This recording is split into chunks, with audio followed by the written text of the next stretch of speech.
Ini kita kembali lagi ya ke topiknya. Ini mungkin agak panjang lebar, nggak apa-apa. Ya ini kalau kemarin kita persembahkan untuk 153 tahun Jawa Berkalung Besi, pertama kali kereta api meluncur di Tanah Jawa dan di Bumi Nusantara.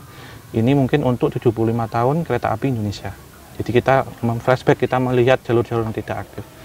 Kalau kita mulai dari Cepu, ini memang jalur yang ada di mana Mas? Yang di stasiun Cepu itu memang 1902, 1903 lah mulai dibangunnya. Dan ini memang diperpanjang nanti sampai stasiun Semarang. Tetapi jalur ini memang melayani lintas waktu itu dari Surabaya Pasar Turi, Lamongan, Bojonegoro, Cepu, Gambringan sampai dengan stasiun Gundi di Grobogan. Jadi jalurnya Sancaka Utara sekarang. Baru dianggap agar lebih efisiensi, maka Netherlands Indies Spoorweg Maskapai atau NIS membuka jalur shortcut antara stasiun Berumbung yang ada di Merangen di Demak itu sampai dengan stasiun Gubuk dan Gambringan pada tahun 1920-an. Itu jadi terkoneksi semua. Ya, tapi kalau ketika membuka jalur shortcut itu berarti kan ada politik tuh pasti ada ya Om ya, kayak wes lah diketok gitu. Karena dulu kalau dari Cepu itu mau ke Semarang harus semuanya transit di stasiun Gundi. Di Geyer, stasiun Gundi, di Geyer di Grobogan. Jadi stasiun Gundi itu ada 3 maskapai Mas waktu itu. Ada Gundi miliknya SJS, ada Gundi miliknya PGSM, dan ada Gundi miliknya NIS. PGMS itu Purwodadi Gundi Stontra Maskapai. Lalu disidat gitu, dipotong sampai sekarang jadi. Dan jalur SJS ini memang bahkan sampai Tayu ya, yang kan juga kan kita kunjungi. Ya. Jadi nanti malam. Jadi SJS itu memang luas banget, 420 km lebih, yang itu menghubungkan Semarang Yowana yang ada di Pati, tapi melintasi sepanjang Pantura, jalur Dendles, termasuk pabrik-pabrik gula di situ memang banyak. Salah satunya Rendeng yang ada di Kudus itu juga dilintasi, Mas. Tapi kalau ke depannya kita berbicara tentang ke depannya gitu, selain yang di Jawa Barat tadi mungkin nggak sih nanti akan semuanya kan jalan lagi kayak gitu? Insya Allah Mas, karena ada rencana plan itu Jogja Magelang. Jogja Magelang ya. Jadi Jogja Magelang itu nanti untuk kereta, ini rencananya yang saya dengar dulu ya. Ya, dengar aja, kita kan membahas dengar aja. Karena waktu itu kan saya sempat ngobrol-ngobrol juga dengan Daop 6 Yogyakarta. Kalau di sini kan masuknya Daop 5 Semarang. Lintas ini ya, SJS sama stasiun Cepu. Itu memang nanti ada kereta api Borobudur Express. Ya. Kalau di Jogja yang kemarin Prambanan Express kan Pramek. Kalau ini Borobudur Express jadi Bodrek gitu. Nanti akan ini bukan merek ya, memang itu singkatannya. Ini sampai ke Candi Borobudur. Dari Muntilan tuh belok nanti rencananya. Iya. Paling itu mungkin yang paling realistis kayaknya itu ya. Iya, karena kalau kita melihat ini kita bergeser ya untuk melihat jalur kereta api yang ada di Jogja ini yang tadi diceritakan Mas Genta. Itu kalau jalur Jogja ke utara itu punyanya NIS dulu, Netherlands Indies Spoorweg Maskapai, dengan lebar track itu atau lebar gauge itu 1067 mm. Di sini juga 1067 mm juga. Itu dari stasiun Tugu Jogja. Awalnya dari jalur 5 peron utara ya kalau kita mau ke Jakarta. Itu dari situ kemudian belok Kampung Siti Sewu, Samsat Jogja, Bundaran, nanti lewat depan Kopertis, lurus panjang Jalan Magelang Mas. Jembatan itu, jembatan tempel ya. Lurus terus, nanti Muntilan, lurus, Blabak, sampai ke stasiun Magelang Kota atau Kebon Polo. Terus ada Magelang Pasar itu, yang dulu bioskop, depannya alun-alun. Ada situ juga, itu masih lurus, nanti melewati Payaman, terus Secang itu bercabang, yang satu ke Temanggung, sampai Paraan yang kemarin kita kunjungi, di Keranggan. Di atas itu ya, dan itu. Dari Secang itu lurus terus juga ke Ngembawang, mana itu kemarin itu Bedono, Jambu yang ada rel bergerigi sampai ke Ambarawa. Jadi di Ambarawa itu memang ada 2 lebar gauge yang berbeda, yaitu 1067 dan 1435. Jadi ya tolong-tolonglah PT Kereta Api. Enggak, saya enggak. Tolong-tolonglah, udah sering dibahas, ayo Magelang Jogja biar saya dekat, biar bisa sering bahas kereta api gitu loh. Atau kapan-kapan mungkin PT Kereta Api juga ini apa ya? Kita bisa main ke asetnya. Nah, di diskon. Itu aja lah kalau enggak. Iya, di diskon lah kita. Karena nggak bisa dibangun deh teman-teman. Aset kereta api di Indonesia itu sangat-sangat menarik. Dari segi visualnya, segi bentuknya, segi ceritanya, segi sejarahnya itu menarik-menarik semuanya. Tapi ya kalau ini kan masih dalam lingkup PT Kereta Api Indonesia juga. Ya memang kalau kita menganggap itu kereta api ini sebenarnya jalur keramat, Mas. Keramat dan memang historisnya luar biasa ya. Kalau kita melihat, karena ini menjadi salah satu yang diprekognisi oleh Eyang Siraji Jayabaya, Jawa Berkalung Besi, dan memang berkalung besi beneran gitu. Dan apa ya, kalau teman-teman ya ini masih kita urus, kok nggak syutingnya langsung di stasiun, kok nggak di Lawang Sewu, ya ini masih kita, semoga ada mukjizat lah dari Tuhan Yang Maha Kuasa dan para pendahulu pembangun kereta api, semoga nanti kita setelah alas P. Tapi ini nggak janji, nanti kalau ditawari ya oke, gitu maksudnya untuk kita bahas di lokasi. Kita nggak akan bahas horornya, tapi lebih ke sejarahnya seperti apa, terus arsitektur macam-macam, manajemen transportasi lah gitu nanti. Sesusah itu masa lah, nggak percaya coba sendiri. Berkali-kali, tapi ya udahlah, mungkin belum jodohnya, pasti nanti suatu saat nanti pasti akan ini lah. Iya, ini terus ini juga sih Mas, itu kalau ini sebenarnya ada satu mega proyek ya dulu. Kalau tadi Mas Genta menyinggung tentang Nippon, itu sebenarnya yang mengacaukan ya, menggagalkan mega proyek, mega struktur dari pemerintah kolonial. Kalau contohnya apa yang dirusak?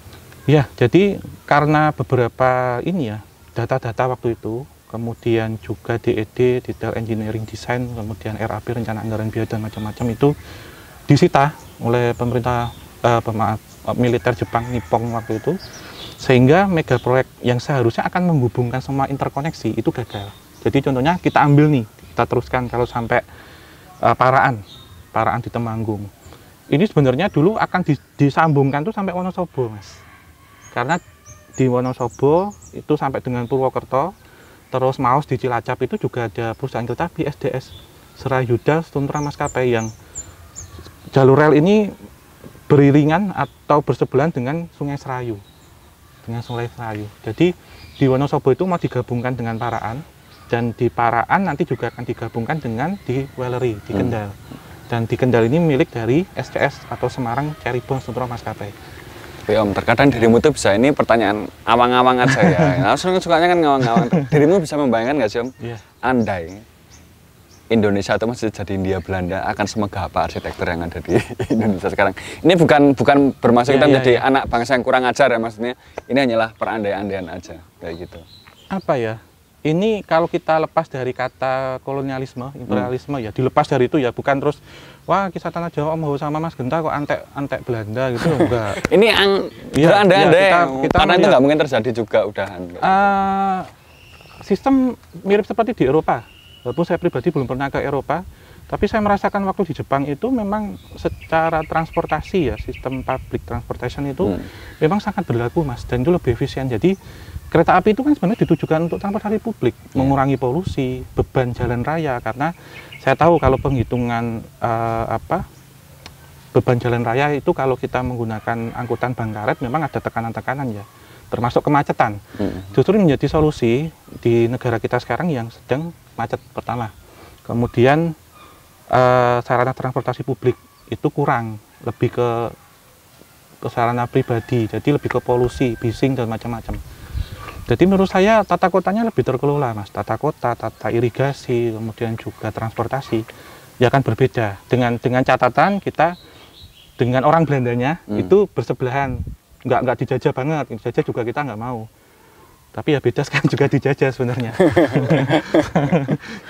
Ya jadi ya akan kita bayangkan seperti di Eropa ataupun di negara-negara maju menurut saya. Apa itu judulnya Hindia Belanda ya teman-teman semuanya, bukan Indonesia. Indonesia kayak gini ya, wah fine-fine aja. Kita menikmati juga hidup ini. Kalau diteruskan gitu ya, sebenarnya karena kita terbiasa, tapi saat kita tinggal di negara maju, bingung Mas. Iya, jadi seminggu pertama waktu saya di Jepang ya bingung, tapi kemudian sistemnya enak. Jadi tidak sering menggunakan mobil, tidak sering menggunakan motor, lebih hemat, lebih cepat, mudah, efisien. Tidak ada macet juga. Susah ya, ya kita udah terbiasa susah. Lagi plus 6 juga lah.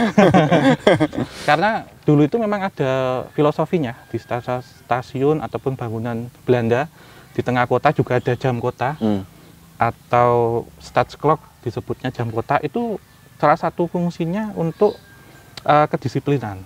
Jadi untuk menegur kita harus ingat dengan waktu, harus kita itu melihat waktu lebih tepat. Jadi orang Belanda itu nggak mau molor, contohnya. Jadi setiap kota pasti ada jam-jam dipasang, itu Mas. Jadi ya gitulah ya teman-teman sekilas. Andai kita boleh berandai-andai itu kan itu udah nggak akan mungkin terjadi, bukannya kita andai Belanda atau apa, kita tetap cinta Indonesia kayak gitu. Terus ini juga Mas Genta, di Muntilan sampai dengan Borobudur, Purworejo, Kutoarjo itu juga dulunya sudah ada blueprintnya, akan dikoneksikan dengan jalur kereta. Sehingga waktu itu kalau pemerintah kolonial ya, beberapa wisatawan itu kalau mau ke Borobudur mereka nggak turun di Jogja, tapi langsung di Muntilan atau Borobudur. Blueprintnya sekarang dipegang siapa? Jepang?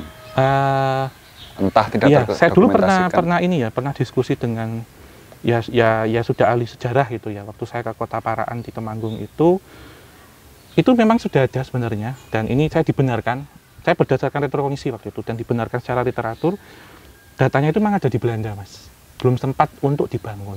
Nah nanti kalau memang pemerintah Indonesia ingin meneruskan, bisa. Jadi dari Kutoarjo, Purworejo, kalau mau ke Borobudur bisa naik kereta sampai Muntilan.